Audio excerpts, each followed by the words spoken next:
I did a video a long time ago about this topic, about world building in general.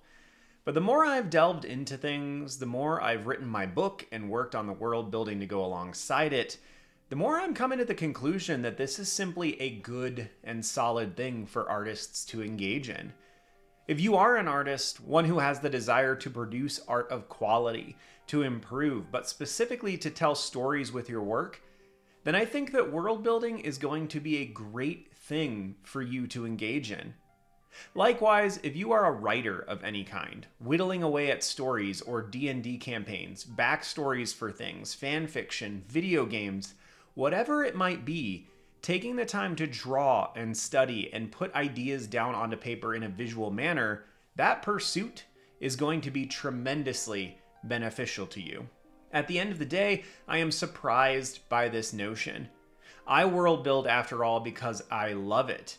But I did not intend to pursue it because it was good for me. No, I only found out after putting a decent amount of time into it that the whole thing is beneficial to me on its own merits. Well, my name is Zach, and welcome to episode 80 of the podcast. Today we are discussing world building, obviously, but more than that, why you should give it a try, whether you are an artist, a writer, or anything in between those two. No more talking about why I do it and maybe you should try it if you want to, but more of an impassioned, if you value progress and growth or storytelling in any capacity, you should do this. You should take the time to design something imaginative and build something new. It will be good for you and frankly, good for all of us if we get to see it as well. Usually I explore the topic from several angles, but this time, well, we'll see how this is structured. As I get started, please share in the comments below if you have a world that you're working on right now and what it looks like from a 10,000 foot view. If you haven't started it yet, that might be all the more important to just say, I would love to build a science fiction world or a fantasy world or a true crime world set in a different version of 1900s England. And while you're sharing those things in the comments below, I think it's only fair that I do the same. So the fantasy world I am working on right now is called Nethervoid, at least at present. That's the name that I came up with when I was in high school. Actually, it might have been middle school now that I think about it. And I'm pretty sure it sounded dark and interesting and foreboding and mysterious and very cool to 12 to 14-year-old me. As the world has progressed, I've gone wide of that. And I'm totally okay if that name changes or even if the main characters' names change in the future. It is a fantasy world, so it has magic, it has dragons, and it has crazy big swords because they're cool. The more I've worked on it in my 30s, the more logical it has become. Logical might not be the right word, but internal consistency is likely closer to the mark. It's very important to me, and if you've watched any of my world building sessions, you've likely heard me talk about that particular topic. Things make sense alongside one another. I've constructed laws of physics that make sense for what I need, and the magical systems are fairly consistent, though I haven't delved into them tremendously. But all of this started with the desire to create cool things, and a love for fantasy in general. I started with the cool things, and I branched out from there. The more I draw, the more I think and sit down and research, the more cool things I come up with. When I write a particular set of scenes that has to do with characters finding elusive floating islands, I concentrate on the things that need to be there. But I find I do not think about the subtle things which give context unless I specifically think about them or focus on the world building in that particular scene. How difficult it is to think about the scene, the characters, the dialogue, the tension, the thoughts behind their eyes, and also think about what they eat at that time of year. Heck, what time of year is it? What's the weather like? Are there birds there? What grows on the ground? What keeps it from growing too high? Are there predators? All of this, these kinds of questions come up from world building, and they lead to a more full product, both in writing and in art. In general, the world of Nethervoid is coming to the end of a prosperous era.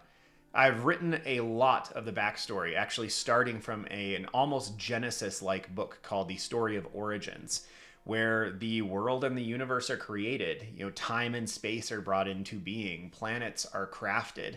And I have all that history of about, I think, 130,000 years from then up until now.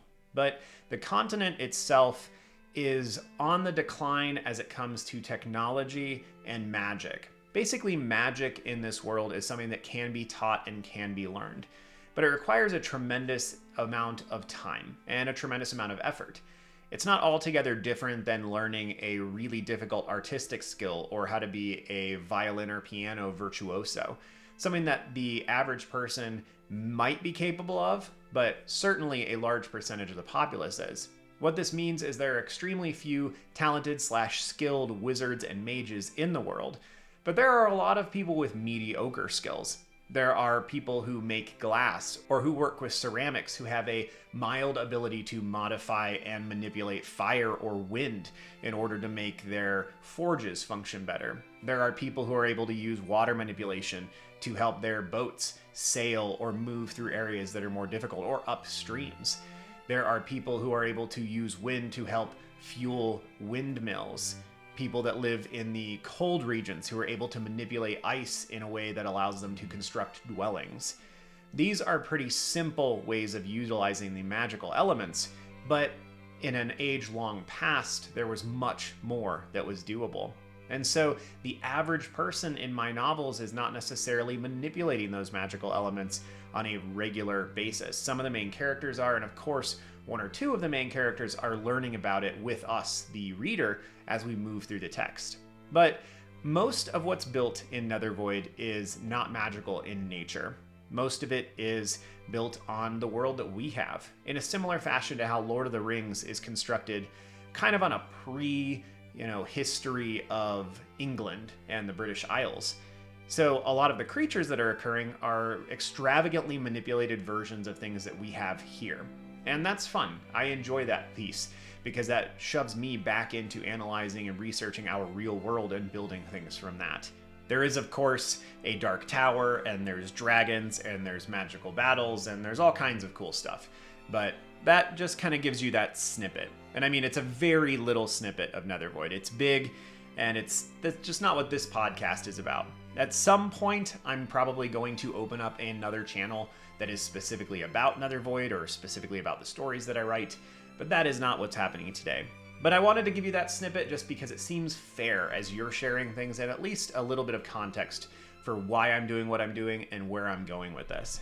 So, why should you world build them? If you have a world or story already, this is likely an easy spot for you, and you can just kind of take a breath before we dive in. However, if you're an artist who does not have an active story you wish to tell, well, where does this put you? It's easy, I know, for some of us to just yell, yay, and dive into a project that already exists, or at the very least, one that has been floating around our head for years. But what if that's not you? What if you don't tell stories or write? What if you just like drawing?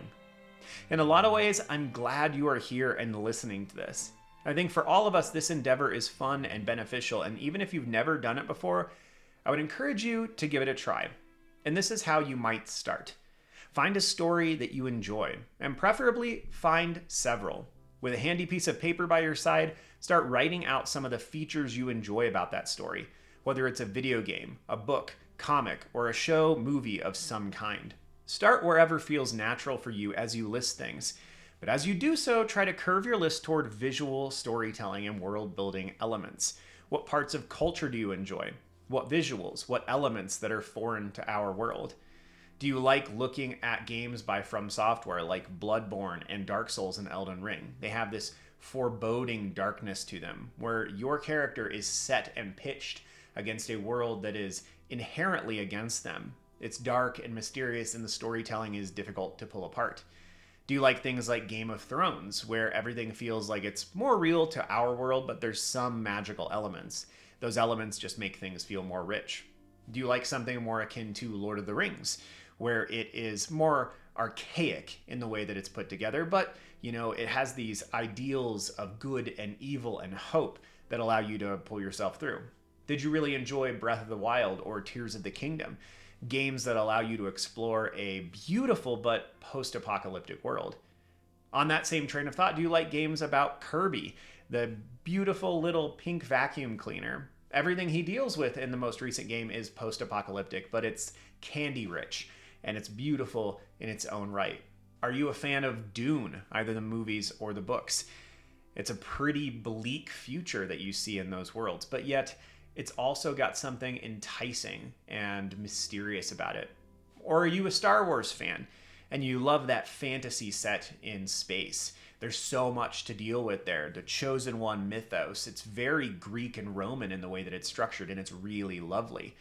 Whatever your set of stories are, that gives you the basis to start building things.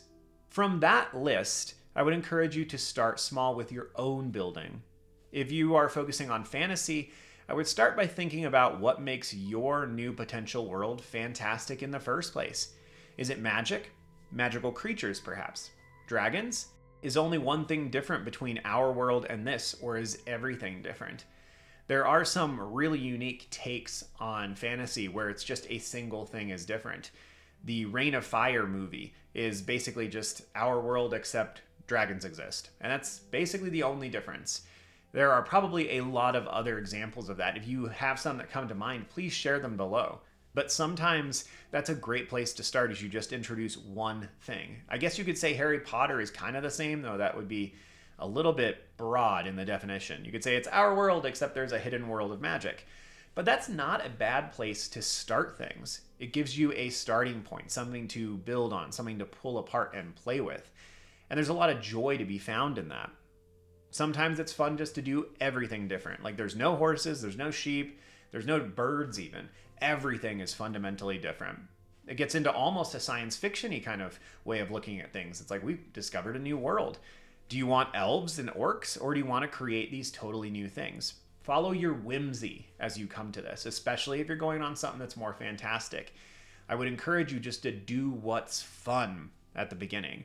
And again, this is still planning stages right now. If you primarily enjoy stories surrounding our own world, historical or modern day, then try perhaps creating a subtle historical re-envisioning, or try to play with a modern day setting, some place that could totally exist in our world right now but does not, a new military, a new technology, a new island, or perhaps one that has always existed in that version of Earth. A world where war went another way, where someone else had been elected. You can still build your world in these scenarios. Figure out whatever it is that you like about those stories, those historical or historically re-envisioned stories, and figure out what it is that you enjoy there. Science fiction is generally just throwing out ideas about our future, things that could come to fruition someday, and this can be a tremendously fun thing to play with. If it involves aliens, it may stretch into fantasy, but either of these genres are great on their own, and they're also good when they come together. I mentioned Star Wars and Dune both earlier, and I could make a pretty good claim that both of those are actually more fantastic in their storytelling genre than they are science fiction. But there's a big difference between hard science fiction, where everything is trying to be as accurate as possible based on the laws of physics and technology that we understand, versus a soft science fiction, where things are a little bit more mysterious. We're going to light speed because we do. We're not ever going to take time and explain why that works or how a lightsaber functions. It's not relevant to the story that we're telling. Whatever path you follow, start slow. For those of us who've been at it a long time, it's easy to forget how daunting a task beginning this pursuit can be, so take it really slow. And at the beginning here, you might only have your list. But I would say after you have that list, you have something to point you in the right direction. And then it's time to start drawing, to start sketching, to start working from these ideas. There's a couple different ways that you can approach this. I think the most obvious is probably to just pull up pictures of those things that you enjoy and start drawing some of the things out of there. If you feel bad about copying things, I would encourage you to try to dismiss that. Copying things and claiming them as your own is a terrible thing to do. However, just copying someone else's art, or the art from a video game or a story or movie or TV show that you enjoy, is actually fairly productive. By copying another artist's work, you have the chance to uncover the methods that they used. How did they make those faces look that way? How do they draw technology? Do they include every facet, or do they just shade over sometimes because those gears and straps and wires are not particularly important to the story that's being told? You don't have to show everything. But I would start there. I would start by drawing examples of those things. And try to just do it while you're enjoying your normal daily life. Put on that TV show and maybe pause it every once in a while, or pull up some images on your phone and just draw from those things. As you do that for a while, and this might mean after you do it for 10 or 20 hours, start to iterate on your own ideas. I probably should take a moment and talk about what iteration is, though. Iteration is just making a bunch of drawings on the same idea or topic and varying them slightly. So I'm thinking, for example, if you really like Star Wars and you want to create a science fiction world that is somewhat similar, then maybe start with something like the ships. Start by drawing X-Wings and Y-Wings and B-Wings. B-Wings are cool and often underrated. Draw the TIE Fighters, draw the Death Star. And after you've spent a bunch of time drawing those things from different angles, try to create your own versions of those, iterating on them. If you look at a TIE Interceptor versus a just normal TIE Fighter, the way that the wings are configured are quite different. But what could you do? Could you curve that line? Could you create something tremendously different there? If you look at an X-Wing and a Y-Wing, could you create a starfighter that doesn't exist in the Star Wars universe yet? I would have to look up what those are. Is there a Z-Wing? I don't know off the top of my head anymore because I've not engaged in any of the new Star Wars content because it makes me sad. But the same idea is prevalent there, to slowly start creating your own versions of those things and then iterate on them. You don't have to. In fact, it's probably not very wise to dive into a world building project and to just try to do everything from scratch at the beginning. You will probably drown if you try to do that. And if you are like so many of us in your own pursuits, you probably have expectations that tend to get out of control pretty quickly. Even now, after working on this kind of stuff for 20, 25 years, every time I open up a page and start sketching, I have a little piece in the back of my mind that's like, this is the one, this is what's going to happen, everything's going to turn out, I'm going to finally hash out this idea, it's going to work out. And of course, most of the time when you start working on a brand new idea, it's not going to come out well. It's going to need some time in the oven to like figure out what it is. And if you are the artist, the sculptor, the ceramicist who's sitting there and slowly working that object on the wheel into what you want it to be, it's not just going to randomly appear in a good finished form. You're going to have to nudge it the way that you want it to go. You're going to have to give it a lot of care. And so whatever you can do to ease those expectations is going to put you in a better place. And so I would begin by copying and then slowly creating your own versions of things. And then as you become more comfortable with that, which probably means as you become more comfortable with crappy failed drawings, if you want to call them that, you're going to become more comfortable with trying new things. And that's really, I think, where the experimentation begins to take off, where the excitement begins to take off. And this is not a huge time investment. If you're a writer or a drawer, then it's, you're talking 10 to 20 hours of time probably to get to this point where you're ready to dive in. And that sounds like a lot of time. And if you play video games, I would encourage you to go look at how many hours you've invested in the video game you've been playing recently. I just looked last night at how much time I put into Monster Hunter Wilds so far since it came out, which I think was like 4 or 5 weeks ago, and it's at like 60 hours. Like, I need to be spending more time doing other things. Granted, I've probably put in about 40 hours of drawing in that time, a little bit of painting, maybe 5 hours of painting, and about 30 or 40 hours of writing time in there. So I am at least not just playing video games in all of my downtime. I've just not been sleeping as much as I should be. I've been going to bed closer to midnight instead of 10. And that will take care of that time for me in some capacity. But if you are an artist or a writer, you already know that these things take a lot of time. And so hopefully you won't be bogged down by that thought. But all of that kind of basics covered, I would like to start going into some of the thoughts that have been percolating in my brain about world building in general, and why I now believe that every artist who can should at least give it a try. The first thing here is basic, and it's just the fact that it's skill development. I have been accumulating so many more skills by working on my world building lately that it's been surprising to me. And it's simply because I start thinking about something that is complicated. I start thinking about a city, and I'm like, oh, cool, like this is a city. Where is it? It's in the plains. Okay, I'm gonna start working on these ideas for how to put this city together. But very, very quickly, as soon as I start drawing, I have to go, well, what are they using to build these buildings? And then I go, okay, well, I gotta stop and pause for a couple seconds and figure out, okay, well, they're gonna They don't have a lot of trees on the plains, so they're not going to be using a lot of timber. Well, they could import timber. Okay, so maybe like sparing use of timber, stones. Well, kind of like England, where they pulled all the stones out, and that's what all the paths are aligned with. And these thoughts start percolating, and very quickly that city becomes, okay, well, how do they build buildings? What shape would the city be in? What shape would the city be in originally, and then how would it be modified as the population increases? Because if you look at a lot of cities in the United States, that's happened a lot of times, and maybe even more so in Europe as they kind of spread out and just become attached to one another. But my skills develop because I start with something that I think I understand. And then immediately as I sink my teeth into it, I realize I need to understand more about how these things function. Well, now I'm going to draw stone buildings. Well, I'm probably going to go look up some pictures of stone buildings, or at the very least, I'm going to practice drawing them, and I'm going to think about how they might be constructed. And then I'm going to vary that because I'm going to be iterating things. So I'm not drawing the stone in the same way. I'm not using the same stone along that entire path. I'm trying many different things out. If you're like me, and I would encourage you to do this when you world build, you're going to start looking up references for things. You're going to start trying to figure out, are there historical, precedents for the things that you're doing? Some of the buildings that I'm putting together, I'm obviously creating fantastic versions of, but I'm trying to figure out, like, what do sod roofed buildings look like in our world? How are they built? How are they, isn't the sod super heavy? How are they making that function?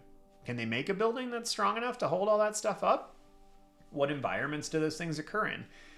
So my skills are being developed because I'm researching, and then I'm applying new things. And when I don't research, my skills are developing because I'm practicing. I'm doing the same thing over and over again. And you've probably found that when you draw a cat for the 7th time and it doesn't turn out well, you end up going and looking up how to draw a cat, or you grab your cat and try to hold it and keep yourself from getting attacked by Captain Razor Blades while you figure out what the heck a cat's face looks like. And that's what I'm running into as well. I'm practicing a lot because I want these things to be better, so I'm getting better. I'm researching things and looking at references, so my skills are getting better. And I'm trying to figure out how other people are working on those things. And that also, all of these things are helping me to improve. They're helping my knowledge to expand. They're helping my execution to expand. And the more I work, the easier it is to come back to the work. The easier it is to learn new things as I continue to learn new things. And this is probably, like, right off the cuff, just the simplest reason for why I think you should start world building, or you should get back into it, or you should double down on it. Is because it will develop your skills. So whatever else it is that you are doing artistically, even if you are just a straight up like oil landscape painter, there's no reason why you can't start looking at world building. Imagine those beautiful mountains that you paint, and you shifted the palette as if these are mountains that are on a different planet. These are mountains that are at different angles than normal. You've got all this practice after all with how to execute them and what they look like. But now you can take that and apply it in a different way. And the truth of the matter is, you will learn different things. If you try to exaggerate those mountains just by shape alone, you will learn different things. You'll practice different skills. And that's a really beneficial thing for you as an artist. It is for me as an artist as well. Very few of us are content to just sit there and make the same thing forever. If that's you, I am bewildered. But also, like, good for you, because contentment is, like, perhaps the highest goal that I could hope to achieve in my life. So well done in that department. But also, I don't understand you or believe you real. The next thing that I have really discovered as I've been actually investing this time in is exploration. This does kind of touch on the research element that I was just mentioning, but it's also the fact that when you go outside, when you're world building, you start taking in different things from the world around you. I was just out earlier today weeding a little bit as we've gotten some rain recently and the plants are starting to come up. So I have tulips, and I really hope my columbines are coming back, but I have tulips and daffodils and irises and a peony right outside my studio window. And I was out weeding them and just kind of looking at things. And as I'm doing that, because I am concerned with world building right now, my eyes notice different things. The attention that I pay to the flowers themselves, to the bark on the tree, to the way things are growing, the way things are opening up. I'm thinking about, if I was living here, I didn't have technology, what would I be subsisting on right now? What would I be eating? What would I be consuming? Going for a walk or even going on a drive when you've been world building is a different experience because your brain is sitting there in the background, sifting through and sorting ideas, trying to figure out how the technology in your world might function or how the magic in your world might function. And you're going to notice things. If your brain is there constantly, you're going to notice things about your world that tie in. Your brain likes to work in the background while you're resting, while you're sleeping, while you're driving, while you're walking. And when you're world building, it's solving real world problems. Well, not real world, I guess they're fake world problems, but they're better than a lot of the things that make us nervous and anxious, things that we often can't actually affect or change in our lives. And world building allows us to let that background action be something that is productive. It goes towards a specific end. I also find that if you are brave and you decide to actually go out and adventure specifically for learning about world building stuff, your appreciation for the world around you, for the things you see, the animals, the plants, the environments, is tremendously increased. And I don't know about you, but my general appreciation for being alive and happiness and contentment for being in that state, I can always use any extra encouragement there. If I can find an excuse to enjoy a day just because I'm alive, that's a good thing. And I find that world building does this because it takes things that are fundamental to existence, things that you might ignore most of the time, and all of a sudden they are your focus. And it's exciting. You take things that would not be interesting or exciting, and world building with them makes them so. And this especially happens if you take them and exaggerate them. So mushrooms are really cool. They're really interesting. But I think for a lot of people, they just kind of fly underneath the radar. And this could be true of a dozen other things, but we're going with mushrooms for now. If you are writing a sci-fi story and all of a sudden you land on a planet that is nothing but mushrooms, like there are no regular plants, just mushrooms, all of a sudden you are drawing attention, your own and whoever's consuming your media, to something fundamental to our life in a totally new way. If you're working in the Underdark in a D&D setting, some underground area with all kinds of creepy drow and weird golems and whatnot, and there's mushrooms everywhere, maybe they're bioluminescent, they're giving off the light source for that world that you're in. You are drawing attention, real world attention, to something that exists in our world in a fantastic setting. And that's fun, and it's enjoyable, and it's causing engagement in your mind to something in our world that is cool and interesting and beautiful. And I find that a lot of time that's what world building does, is it gives you the ability to explore the things that are actually here, to exaggerate them in interesting ways that actually draws more attention to them. So that exploration has been just a pivotal, wonderful thing for me as I've really delved into the world building recently. I don't know about you, but I also love the continual progress that comes from something like this. I like that I've got this story and this world building thing that I've been working on for 20, 25 years. Though I have to say I've probably put more time, no, not probably. I've definitely put more time into my stories in the last year and a half than I have in the 25 prior. But I like that I can go back and find sketches from years ago that have to do with these same things. I like that I can do it from a year ago, that I can go see what my thoughts are on what the Black Citadel looks like and what this island looks like and what this sword looks like. I can go back and read things that I wrote a while back and go, oh, that's interesting. That's where my ideas were at that point in time. This continuity is intriguing and beneficial. The context and perspective that we gain from approaching something for a long period of time is really good. And I think for us as artists, it's also quite important. It's easy to just focus on the moment that we're in right now. And especially as artists, we seem to forget that pieces we did 6 months ago that we were super happy with were good for the artist we were then. And then we just look back on them and we go, that sucks. What did you do? Why were you proud of that? But that's the thing. Continual progression is going to not only develop our skills, but is going to develop our eyes and our ability to see infractions in those pieces as well. But working on a world gives you this long-term exposure to the same thing. You get to see your progress over the years. You get to keep laying one more brick every time you work on this. And that big thing that you're putting together becomes more impressive. You will probably develop more affection for it. You will probably love it more as time goes. And I think that there's something tangible in that. When you work on a story for a long time and you're laboring on it and you're putting yourself into it, I don't know what ethereal psychological component is happening in our physical, tangible world, but there is something that is conveyed in that.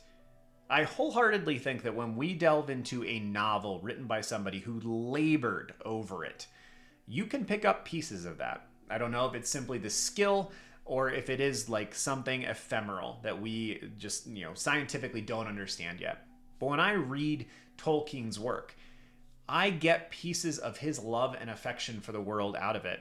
When I read Dune by Frank Herbert, I get pieces of his wariness and his fear about religion and what it can do.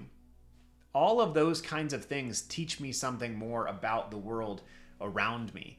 And the same is true for your world building project. The longer you labor on it, the more true it becomes in a weird way that is maybe metaphoric and maybe actually real. But that continual progress is good for you as an artist. It's good to go back and measure against things that you've done in the past. It's good to just have a slowly accumulating thing that becomes larger and more impressive over time. And I, for one, take a lot of pride in the continual work that comes out. I'm excited for when I finish this new sketchbook that I've been working on because it's going to be entirely littered with just random world building ideas. And I think it's going to be a really fun thing.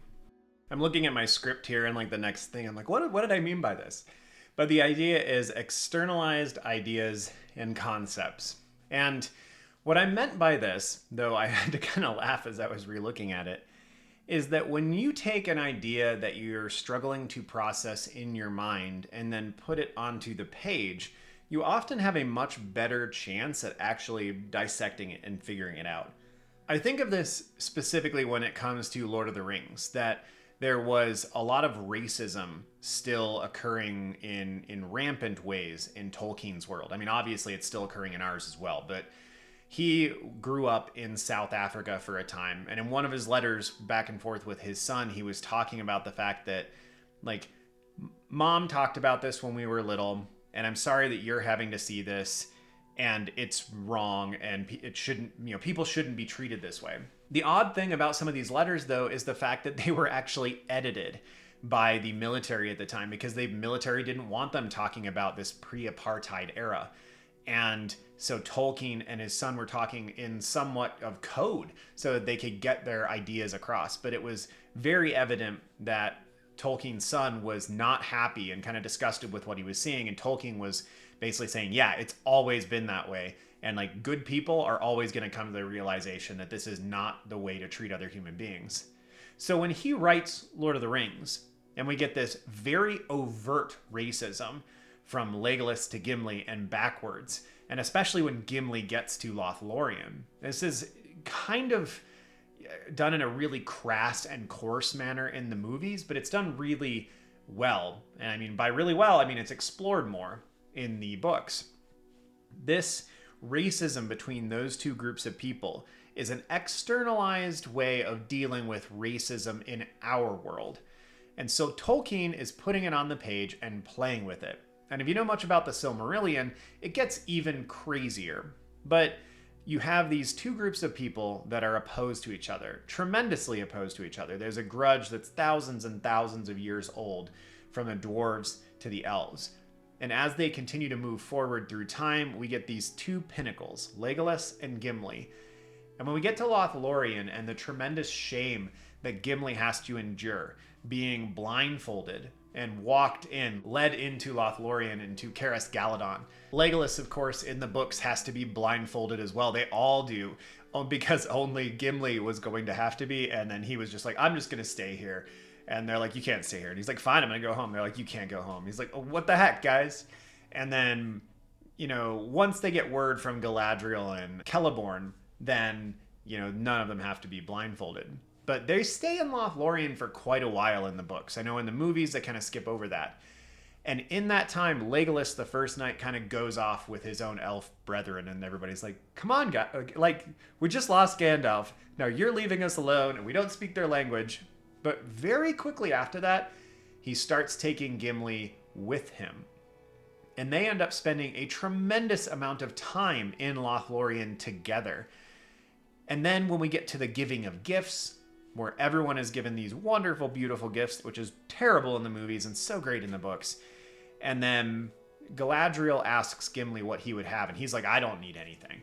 And she's like, no, come on, seriously, like, what would you want? And he's like, well, there is something, but the only reason I am going to ask is because you are pushing me.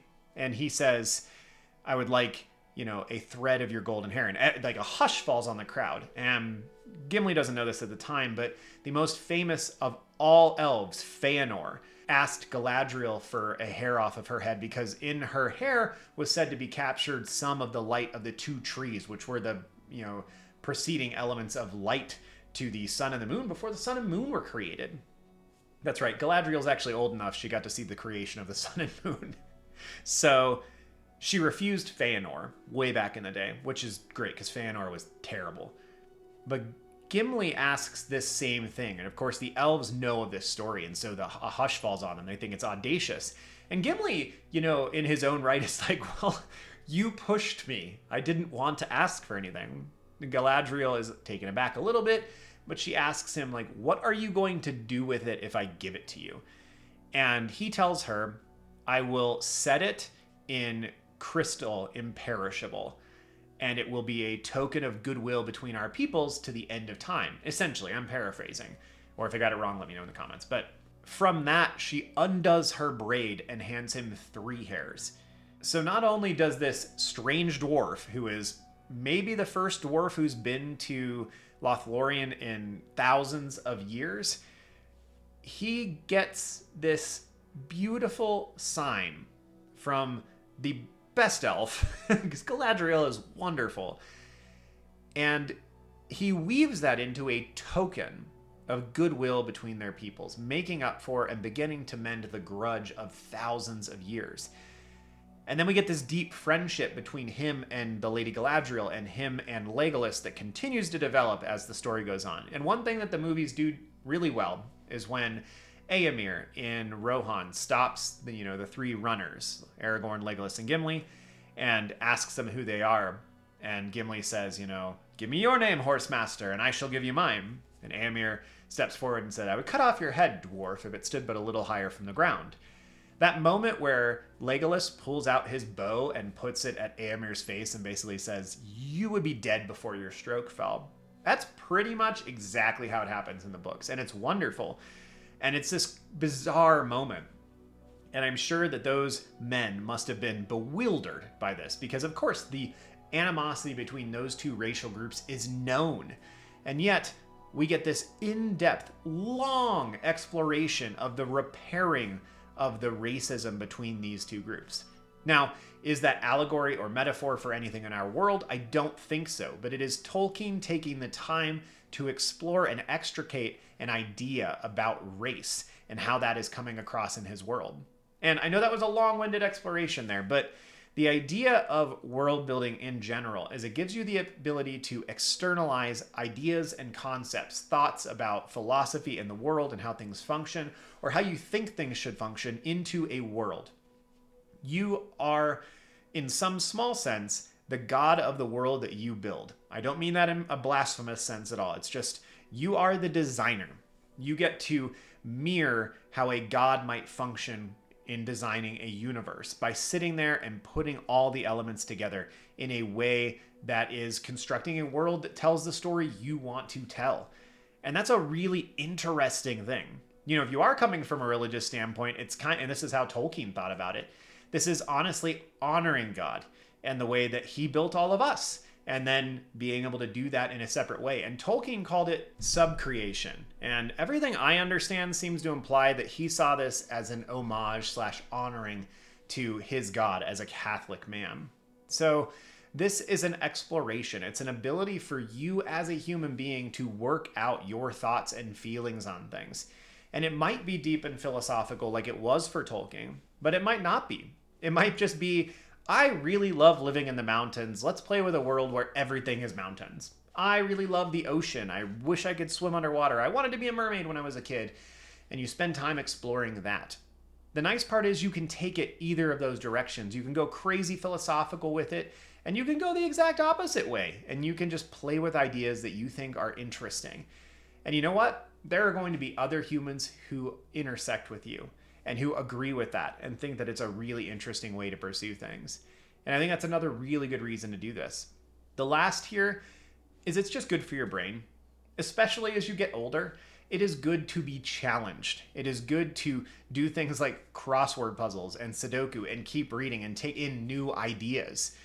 This is something that I am focused on. I'm close to 40 right now. And as I get older, I want to make sure that my mind stays sharp and I keep working on things. But other than just, getting older, there's the idea that it is good for your brain to practice.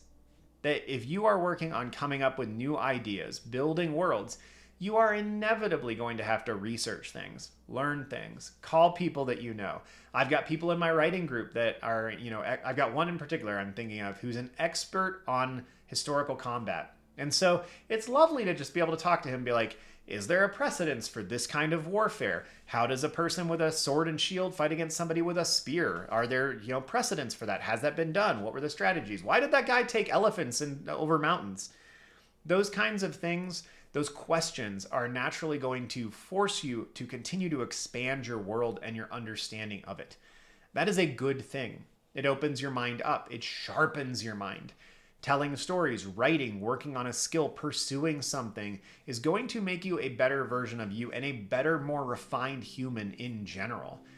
And I don't necessarily have all the studies in front of me. I've done research on those things maybe a year ago for some of my other sessions here and other podcasts. But the research really seems to support this as well, that continuing to explore things, to try new things out, to research things, to take on new skills is really, really good for your mind. It's going to be really good for you as an artist as well, because just like I mentioned during the skill development section, you're going to continually be processing new things, trying to draw new things, seeing things from other perspectives, and it's going to make you a better artist. Well, my thoughts on this probably don't need expanded too much. Obviously, this entire episode is essentially coming from the fact that I've been world building more, I've been writing, I'm seeing the benefits of it. I want you to enjoy those benefits as well. I really do feel like a sense of surprise. I know I like doing this. I like the long, daunting, crazy projects and working on these things, but I didn't intend to come to the conclusion that this is good for artists in general. Now, if you're still with me and you have no interest in world building, kudos to you, first of all, because you sat through 40 some odd minutes of me rambling, and I've been pretty excitable this time. But if you have no interest in it, I would still encourage you to give it a try, or at least expand your horizons a little bit. I think that it's really good for us as artists, and maybe not as artists, but just as humans in general. Well, as always, thanks for being here. I really appreciate it. I would love to hear your comments about your worlds and what's going on with them. Any other questions and benefits that you'd like me to unpack or share, and I'd love to hear about that in the comments below. Thank you to my patrons as well, who are on the screen right now. And the link to my Patreon is in the description down below, next to the link for the Discord server. If you want to check either of those out, that would be lovely. Have a good one, y'all. See you soon.